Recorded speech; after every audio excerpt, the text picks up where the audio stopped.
Salut à tous et bienvenue dans Top Sport. Gros programme dans cette émission cette semaine après un week-end très chargé sur le plan sportif en Alsace.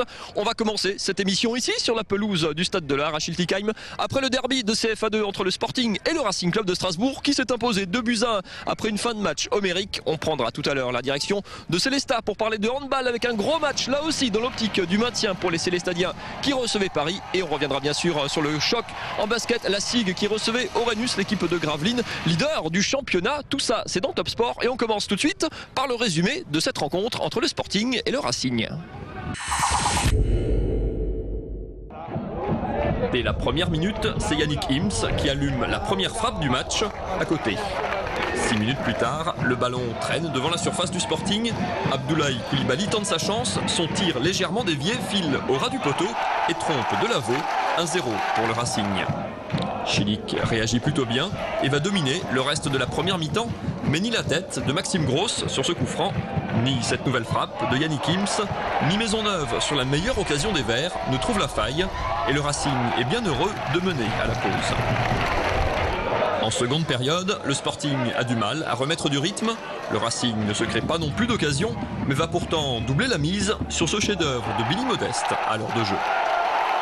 À 10 minutes de la fin, c'est le capitaine Cédric Hoffmann qui rallume l'espoir pour les Verts grâce à cette superbe frappe qui trompe Kei.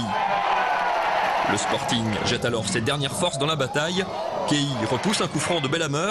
Le Racing plie mais ne rompt pas et passe même à 2 doigts d'un troisième but, mais Delaveau remporte son duel. Le Racing s'impose donc 2-1 dans la douleur. Retour donc sur la pelouse du Stade de l'Art avec Cédric Hoffmann, capitaine, fatigué et puis un peu mal de partout. Le Sporting y a cru dans cette fin de match, il a manqué un petit quelque chose dans le dernier quart d'heure. Ouais, bon, on y a cru tout le match. Donc après c'est vrai qu'on prend un but au bout de la 7e minute, donc là ça nous plombe un peu. Voilà, on a continué à jouer, on s'est procuré des occasions et puis on n'arrive pas à les concrétiser. Et après deuxième mi-temps, sur coup de pied arrêté, ils nous plantent le deuxième. Donc voilà, mais on n'a pas lâché, on a continué. Et puis quand on est revenu à 2-1, c'est vrai qu'on y croyait encore. Et là on a tout donné et puis voilà, ils sont passés donc tant mieux pour eux. Et voilà, mais j'espère que ça a été un bon match, que ça a plu à tout le monde. Donc l'idée c'était ça, c'était que les gens repartent avec une bonne image et en ayant vu un beau spectacle. Le Racing c'est toujours un petit peu l'anomalie dans ce championnat de CFA2. Pourtant vous les avez malmenés surtout en première mi-temps, peut-être un peu moins en deuxième. Qu'est-ce qui a manqué, un peu de jus peut-être?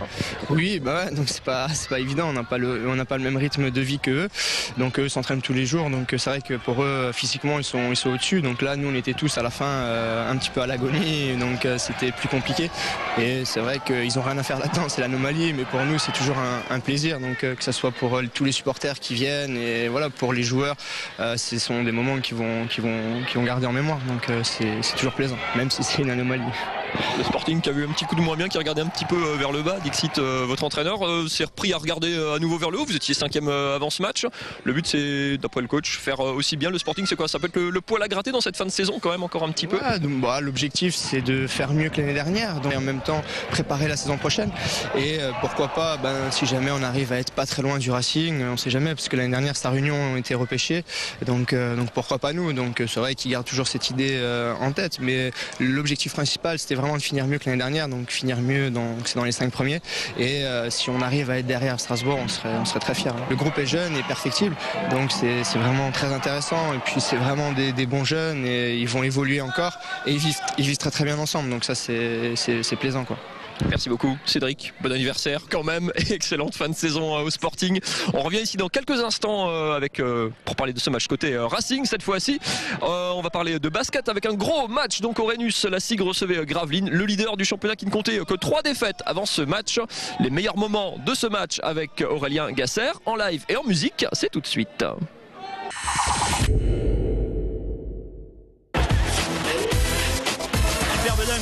De Chris Oliver pour les Strasbourgeois. La bonne passe de Ricard Ouvrir pour Alexis Agrinça qui va marquer.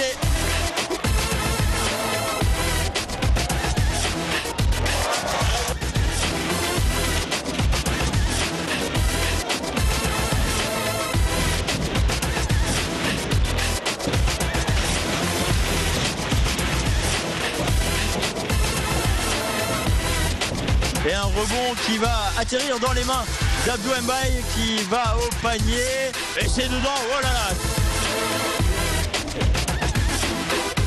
Ludovic Vati pour JR Reynolds à 3 points, la réplique récupérée par Ludo Vati qui est énorme en deuxième mi-temps, on l'avait pas vu en première, là il recolle complètement, ils sont revenus dans la partie les Gravelinois. Ouais, superbe le contre de Zianveni, Axel Toupane du milieu de terrain, c'est dedans et c'est dedans pour Axel Toupane.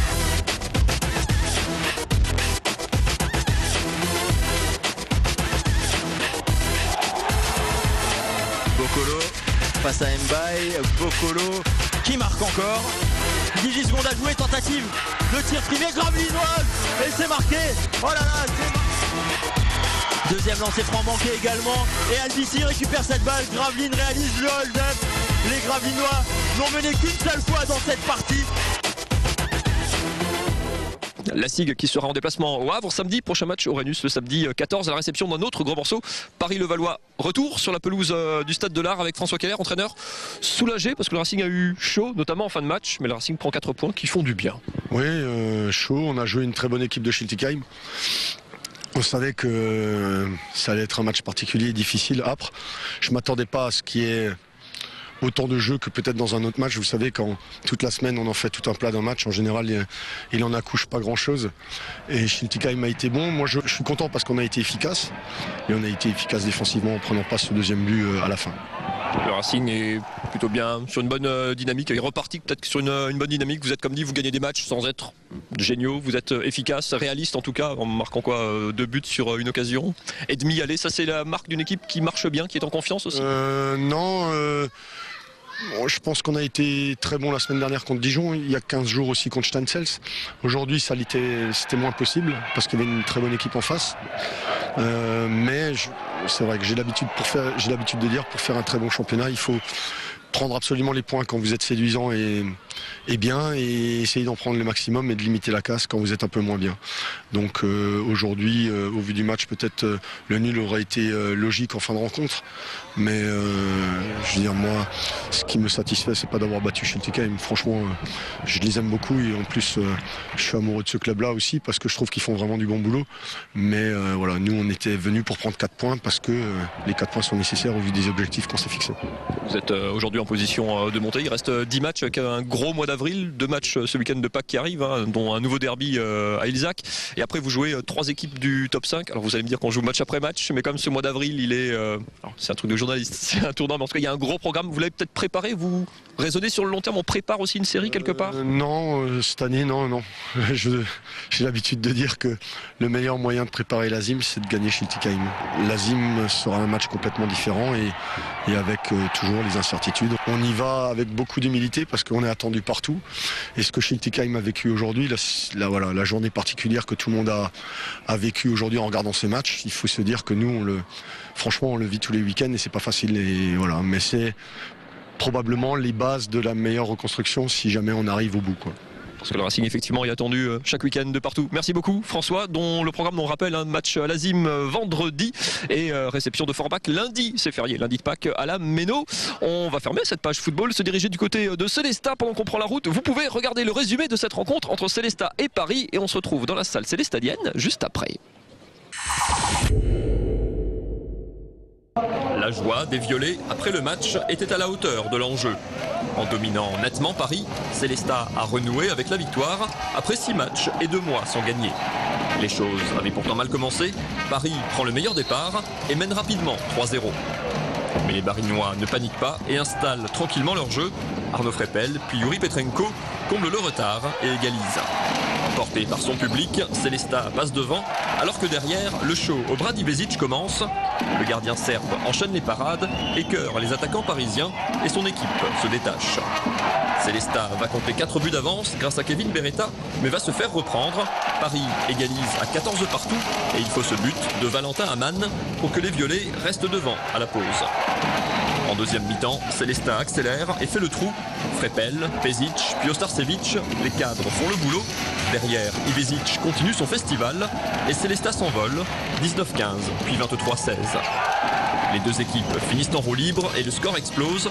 Après avoir compté 10 buts d'avance, Célestat s'impose finalement 36-29. Mission accomplie.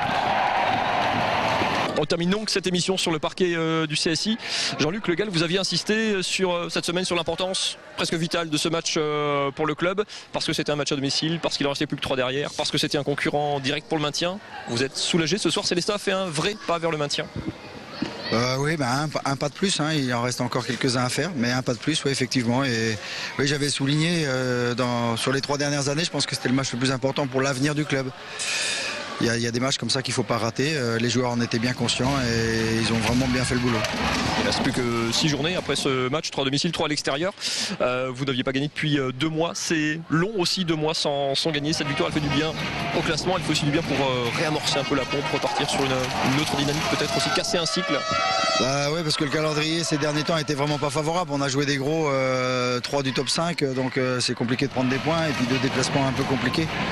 Donc même si on n'avait pas trop de doutes en nous, on savait qu'on devrait y arriver, mais en même temps quand on arrive devant l'échéance, il faut y arriver, quoi. Donc il y avait de l'angoisse, enfin de l'angoisse, non, c'est pas le bon terme, mais il y avait de l'appréhension, voilà, de l'appréhension. C'est bien d'avoir un peu peur aussi de temps en temps et d'appréhender les choses comme on l'a fait ce soir. Et les gars, ils ont vraiment répondu présent dans l'état d'esprit comme depuis le début de la saison. Célestat a 16 points ce soir, 8 victoires, il reste 6 matchs, il faut quoi pour se maintenir? 9 victoires, 10 victoires, avec 10 victoires on est tranquille, on est sûr. C'est-à-dire que ça c'est ce qu'on s'était fixé comme objectif au début de l'année. Enfin tout à fait au début de l'année, on s'était dit 8 ça pourrait peut-être suffire. Puis après quand on a vu la tournure des événements, on s'est dit non, il faudra 10. Maintenant on n'est plus trop dans ce calcul-là. On est à se dire que voilà, cet état d'esprit, c'est celui qu'on a affiché depuis le début de l'année. Il faut l'avoir tout le temps, de manière à prendre les points à domicile qu'on doit prendre. Après quand on tombe sur plus fort que nous, voilà, on ne prend pas les points, mais j'ai pas trop d'inquiétude. Je veux dire, la roue elle peut pas toujours tourner contre nous. Donc voilà, quand les équipes sont à leur niveau, je pense que Paris était un petit peu en dessous de son niveau aujourd'hui. Bon voilà, on va en profiter. Et puis peut-être qu'ils étaient en dessous de leur niveau parce qu'avec un public comme ça aussi, c'est compliqué de bien jouer au handball, hein. C'est vrai que là, nous, on a été super soutenus par le public, mais pour l'adversaire, c'est vraiment compliqué. Donc un petit mot et un petit bravo, hein. C'est plus qu'un bravo parce que voilà, et c'était important pour le club ce match-là. Les joueurs ont répondu présent, mais le public, il a été énormissime. Il a été vraiment grandiose. Donc merci le public. Ça c'est un joli mot pour la fin. Merci beaucoup Jean-Luc. Et donc les 6 derniers matchs un petit peu plus libérés quand même du côté de Célestat. On se retrouve nous la semaine prochaine pour une nouvelle émission. D'ici là, n'oubliez pas le site internet d'Alsace 20, www.alsace20.tv. À la semaine prochaine. Bye bye.